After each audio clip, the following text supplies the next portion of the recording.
Good afternoon, everyone. Hope you all are doing well. It is nice and warm, 85 degrees, but the sun's out, sky's blue, there's a few puffy clouds, so it's a gorgeous day. Grateful for it. 85 degrees, that's a little toasty. I'm sure it's probably toasty where y'all are at too, but it is what it is. Better than rain, sleet, tornadoes, hurricanes, tsunamis, earthquakes, tidal waves, you name it. Anyway, so I'm grateful for it. But anyway, got a couple of things I want to talk to y'all about. You know, I know I said before, I'm moving on, and for the most part, I really am. For the most part, okay. Other than a few things here and there from my Substack that I find very, very intriguing, that I'll share to the Substack. For the most part, on this particular channel, video-wise, you know, sharing things to the post. I might save a few things to the education alert playlist, music, movies, whatever. But for the most part, I really am. However, comma, ...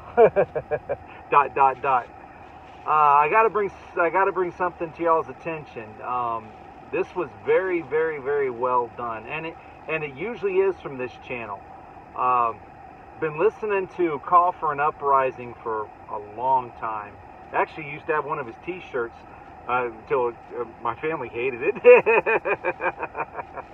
it was the one where the Baphomet is getting punched out by Jesus. It had Ephesians 5:11 on the back of it.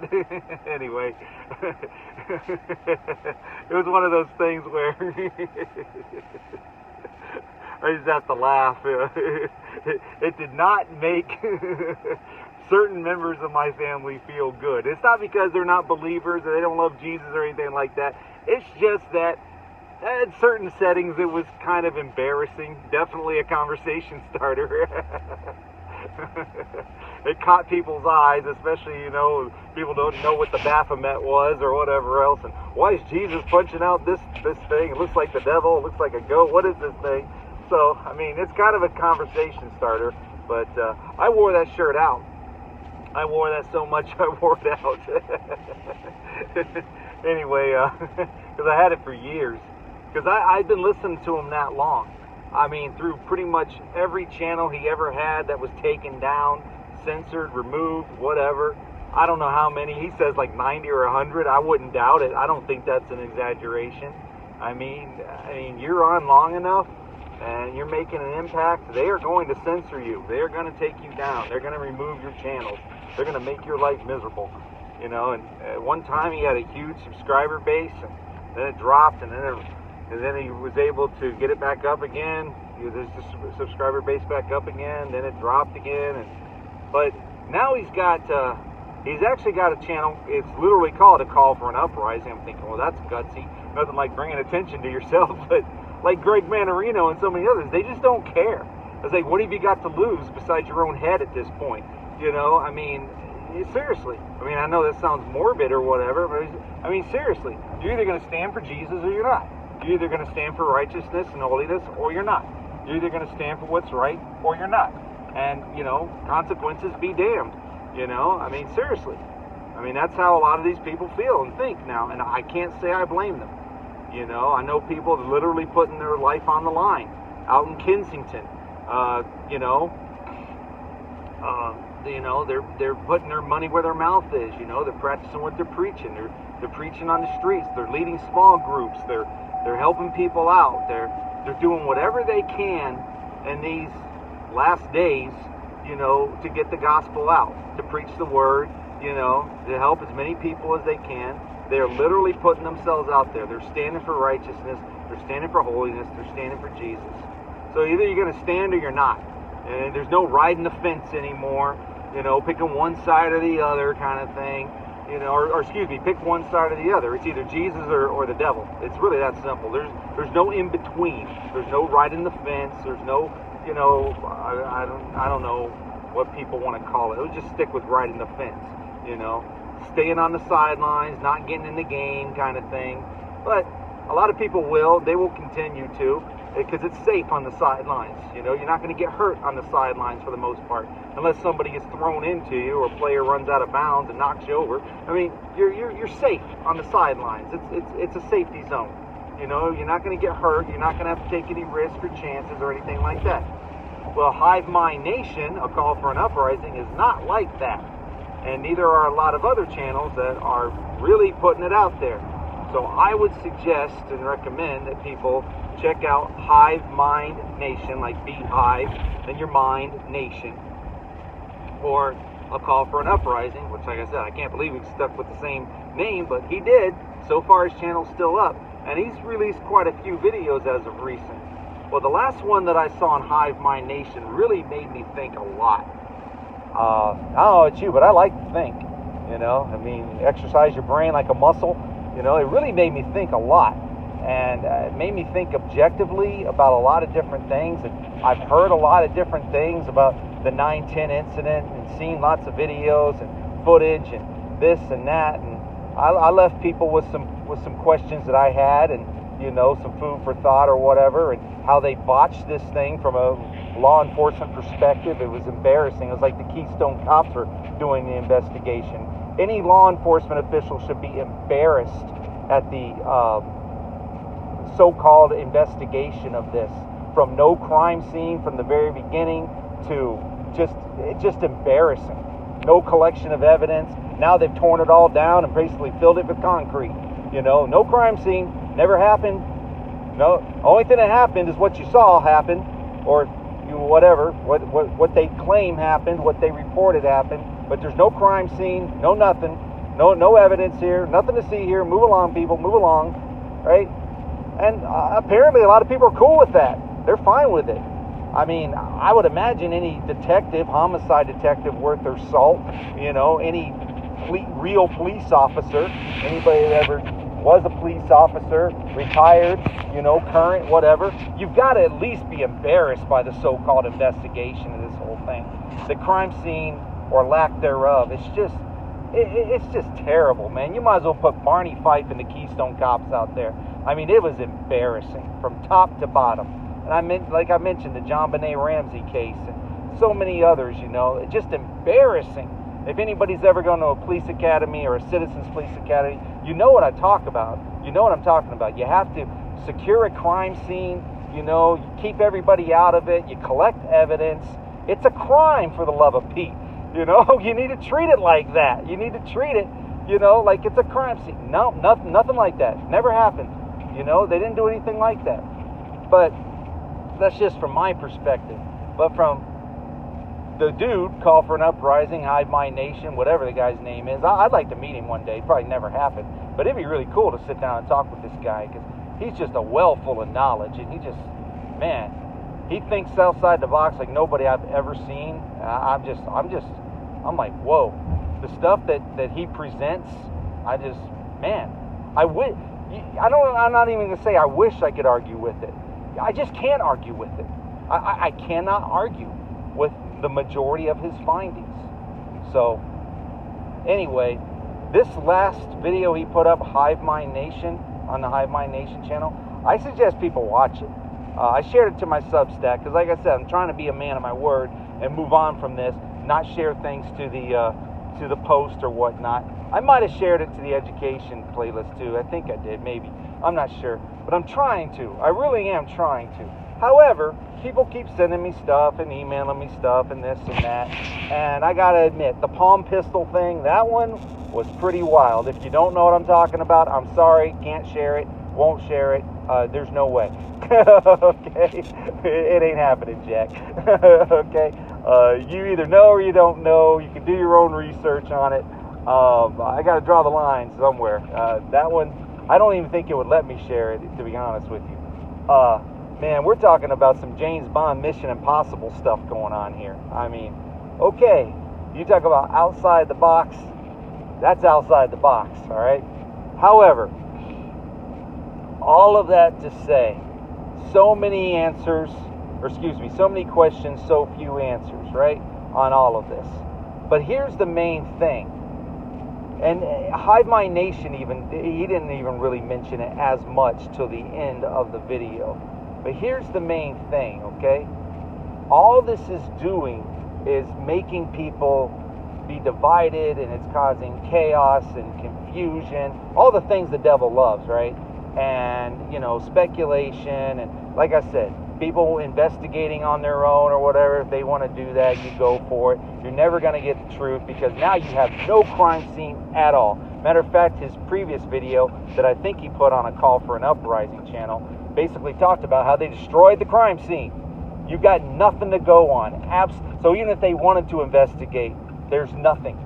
Like I said, you're not going to get it. It's just not going to happen.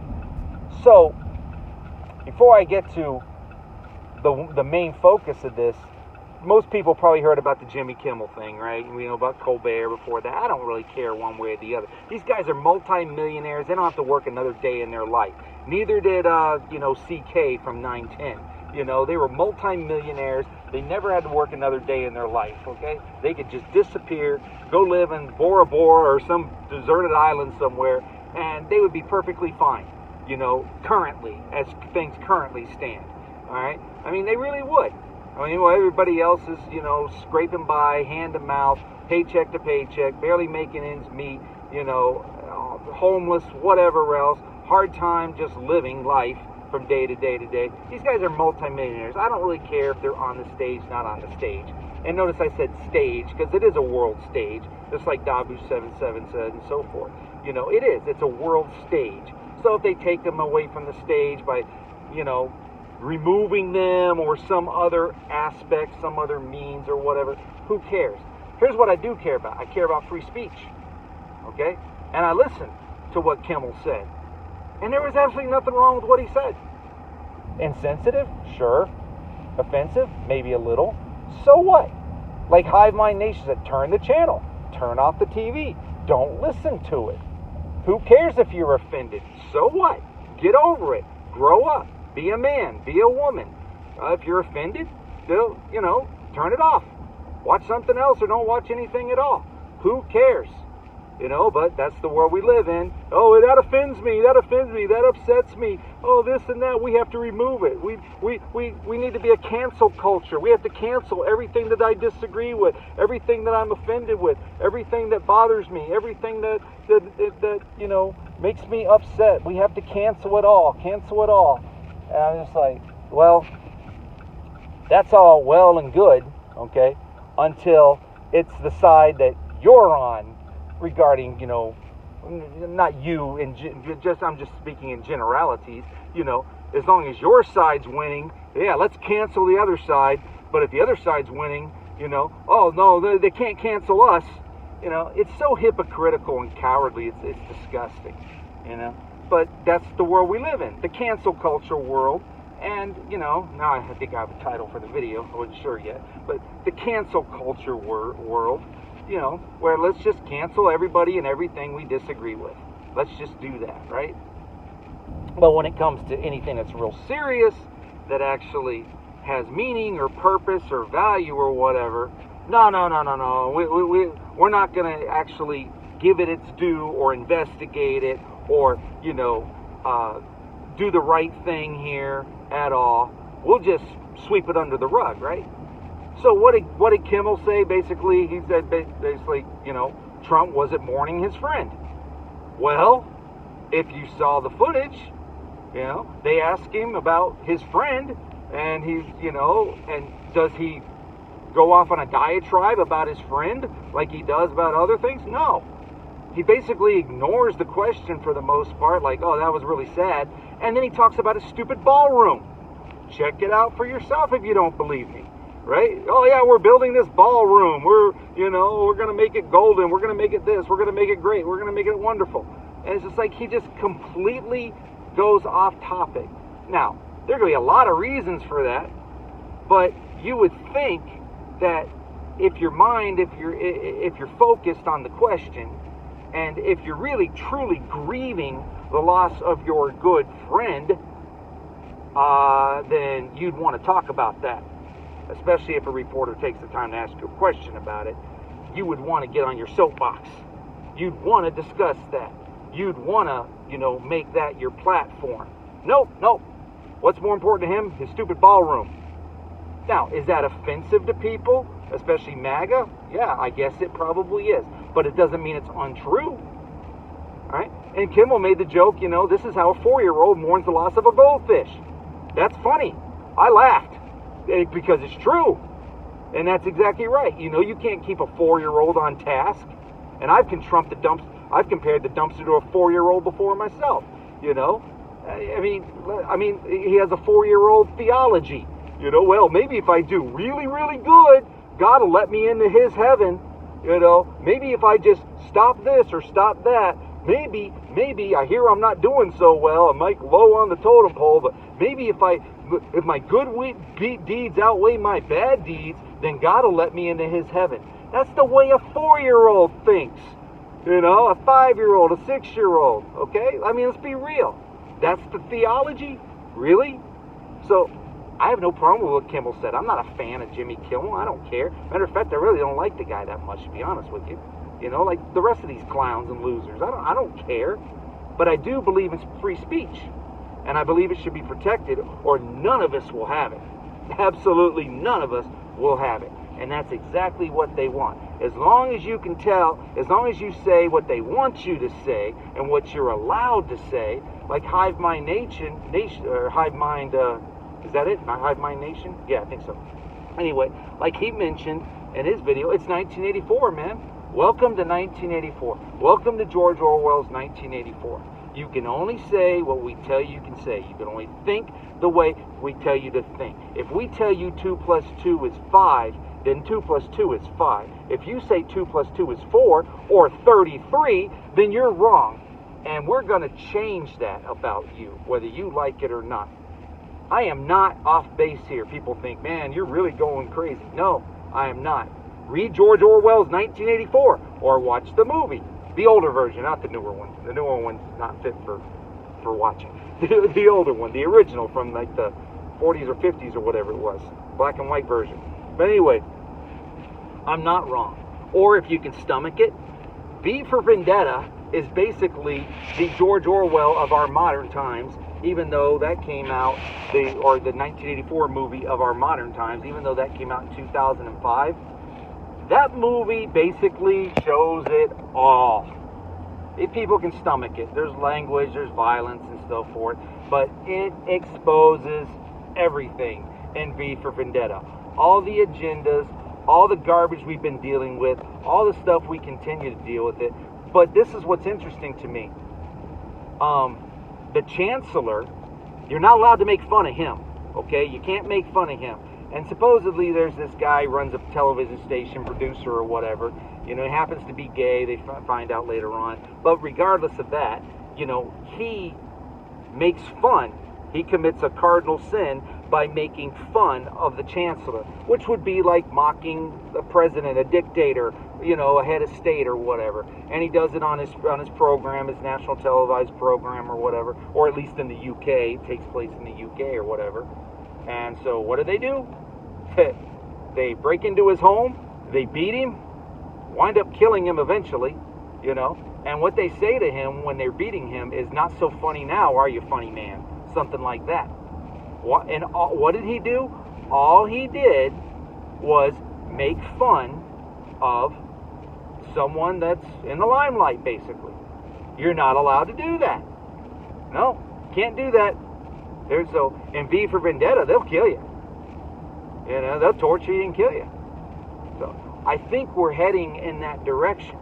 So this is what people need to be made aware of, and it's time to put your big boy girl pants on and big boy pants and big girl pants on, to recognize that this is where we are, and it's only going to get worse. And people are like, well, tell me something we don't know. Well, here's something you don't know. How about this? I know of at least one individual that leads a small group, and and had to set their small group straight over this whole situation because there's too much worship of man or woman or agendas or narratives or whatever else. So where is Jesus in all of this? Where is God in all of this? Non-existent. I've even heard people preach that I admire and respect. They don't get it either. Everybody is bought into it. They don't get it. They think they get it, but they don't get it. They don't get it. Watch the Hive Mind Nation video, and you'll understand. They don't get it. Everybody has bought into what is referred to the psychosis. That's the psychosis. What is the reasoning behind all of this? Also, In Times Production put up a really good video about this too. What is the reasoning behind this? And who are they going to roll out next? Well, in the Hive Mind Nation video, they talk about that Milo clown. Remember him from years ago, who actually is basically a Satanist, but, you know, is a really good conservative right commentator. Turned out to also be gay and a pedophile, but none of that's going to matter. Why? Because they're going to be on our team. They're going to be on the conservative team, on that side. And by our, I don't mean yours or mine. I'm just speaking in generalities here. So it doesn't matter what they did before, or that loser Laura Loomer, you know.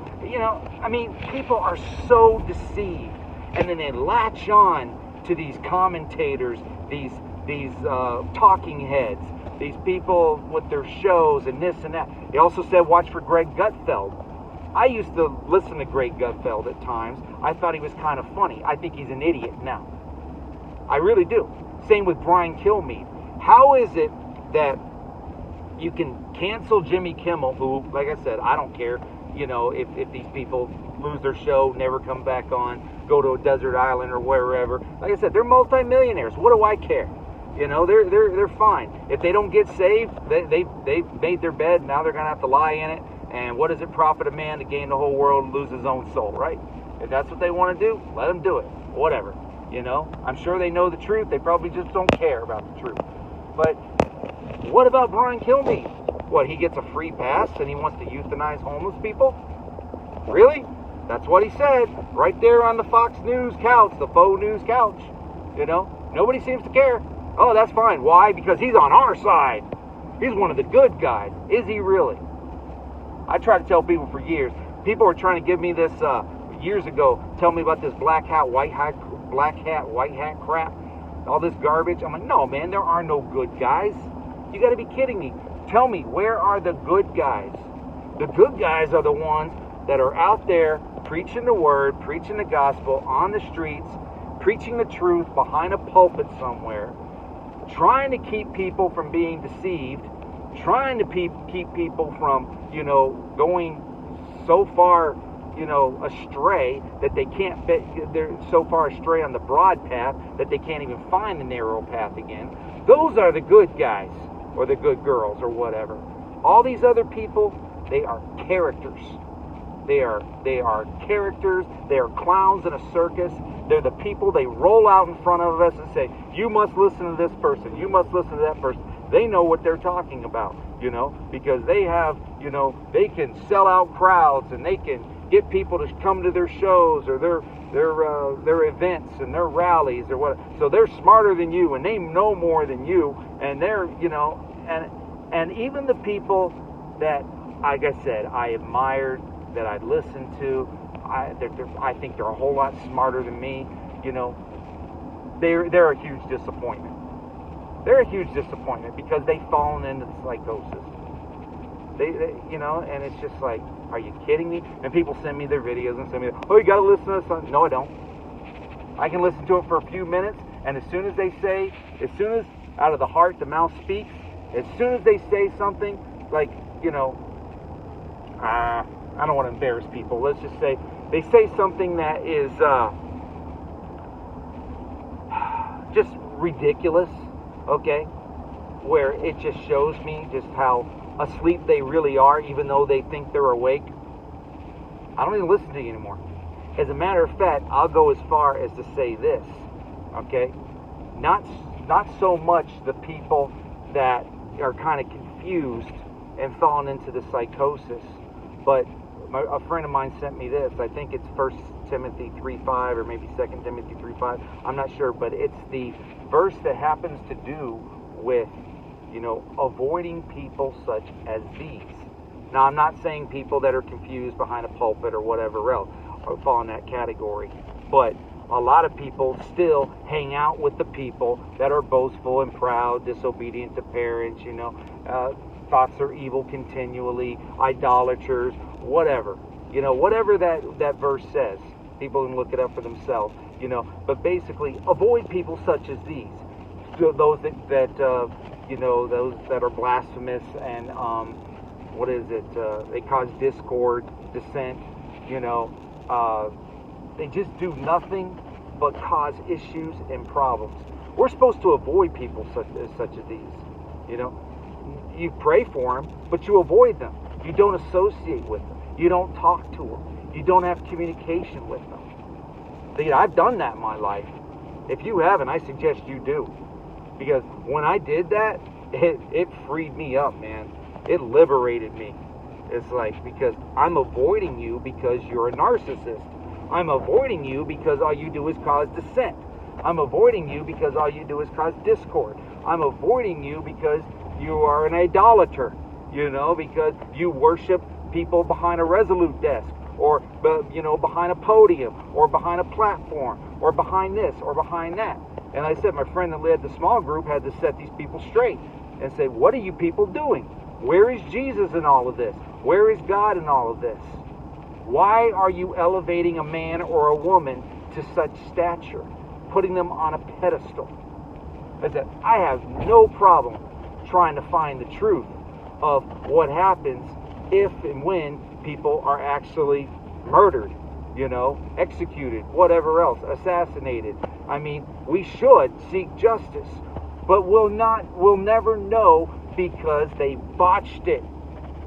And now they've hidden it. Now they've covered the crime scene up, pretty much put concrete over the top of it. You're never going to know the truth because now you have no crime scene. And you know what? That's why you got to move on and let it go. And that's what I'm trying to do here. But at the same time, though, it is causing such a psychosis and such a division and so much chaos and confusion. It's very difficult to, because people are still, until the man is finally buried underground, I guess on the 21st or whatever, I guess then it ends. I mean, I still see flags at half-mast. I'm like, are you just too lazy to raise them up? Or do you not care? Or are you just too stupid to know that it doesn't matter? I don't know. But it's just people will fall for anything. They're so gullible, so naive, they'll fall for anything. And I said, I'm not trying to offend people directly here. If the Lord said to you, that he's gone, and it's not just his character, the character of the person, like Bill Shatner, William Shatner is still here, but James T. Kirk died in Star Trek Generations from 1994 in the movie. He actually lost his life in that movie, so his character is dead, but William Shatner is still here. If people still believe that, both the character and the man himself are dead, and that's what the Lord told you, who am I to argue? Okay? I just tell you, he didn't tell me that. All right? But if he told you that, hey, good on you. More power to you, okay? I personally like evidence. I want to see proof. I want to see proof of life, proof of death. I want to see evidence. And the way people have responded and reacted to this thing that's supposedly so close to this man is, I'm like, it is. That's how a 4-year-old mourns a goldfish. That's how, I don't know. The grieving widow, man. I hope my wife or kids can muster up some real tears if something happened to me. I mean, come on. I was like, that's so insensitive. That's so insulting. Have you seen the video footage? Have you seen the Instagram stuff? These people are freaks, man. They're weird. They're crazy. It just doesn't add up. 2 + 2 equals 33. Okay? It just doesn't add up. But whether people want to believe me, not believe me, that's up to you. But I mean, this is just crazy because ultimately God is being overshadowed. Jesus is being overshadowed by the whole thing here. Nobody cares about the Lord. Nobody cares about Jesus. They'll pull him out when they need him.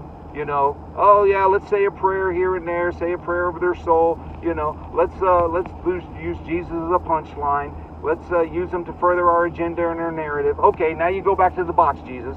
Get out of here. We don't need you anymore. You know, oh, well, we just had a major disaster. Let's all pray. Let's have a prayer vigil.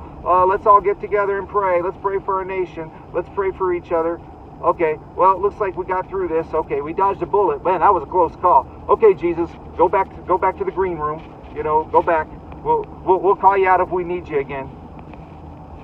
Tell me I'm wrong. Tell me I'm wrong. That's how this nation treats God. That's how a lot of Christians treat our Lord and Savior Jesus Christ. You know, they say, "Oh, let me pull him out of the box when I need him." Okay, go back in your box now. I don't need you anymore. It's like, oh wow, that's harsh, that's mean, that's cruel.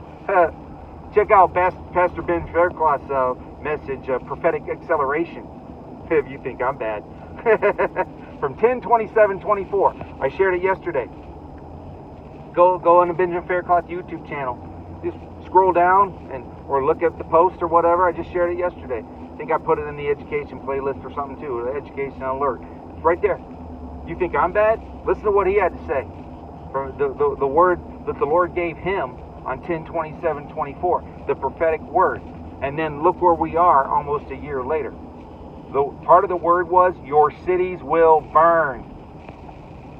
So if what I'm saying is insulting and offensive and hurting people's feelings and, you know, getting their panties in a bunch and making them go, you know, cry in a corner somewhere, what do you think it's going to be like when your cities burn? When our cities burn? God's not playing games. Your cities will burn. That's what he said. Go look it up for yourself. Look it up for yourself if you don't believe me. And so, anyway, I'm going to enjoy this day. It is gorgeous. I mean, it's nice and toasty. It's down to 84 now, but at least the sun's out, the sky's blue, the clouds are puffy, there's no trails in the sky. Thank you, Jesus. You know, enjoy what you can. Enjoy the peace that you have while you have it. Enjoy the nice weather you have while you have it. Enjoy whatever freedoms you have while you have them, because they are working overtime to take everything away. Shred the Constitution, shred our rights, you know, just basically ignore God, ignore Jesus, or hate him to the point where God is never welcome in anything unless we, you know, he presides over our football games. Or, and he always goes with us in war. Not so much. You wait and see, Might want a few battles and skirmishes here and there, but ultimately, no. He's not going with our boys and girls in war. You wait and see, If you don't have to believe me, just wait and see. Because he's pissed. He's mad. He's angry. He's tired of being ignored. He's tired of being put on the back shelf to some dude from 9/10, the 9/10 incident, or the dude behind the Resolute desk, the dumpster, or anybody else. He's tired of playing second fiddle. See, so where's Jesus in all this? Where's God in all this? Pretty much non-existent. Why? Well, because we canceled him out as a nation, as a people, as a church even. We've canceled him out. Just like the cancel culture group is trying to cancel people out that have free speech and telling the truth. So, when you're canceled, well, you probably don't come back. And if you do come back, you're not going to be very welcome. And so, why go someplace where you're not welcome? And that's pretty much what we've done to God. Pretty much what we've done to his son. Like, you're not welcome here, Jesus. Get out of our nation. Get out of our culture. Get out of our country. So he's like, okay. I leave you to your own devices. With that, I think I'm going to go. Y'all have a very good and blessed day. Afternoon. If I can get this uploaded in the afternoon. If not, it'll be the evening. All right. Y'all take care. Have a good one. Bye-bye.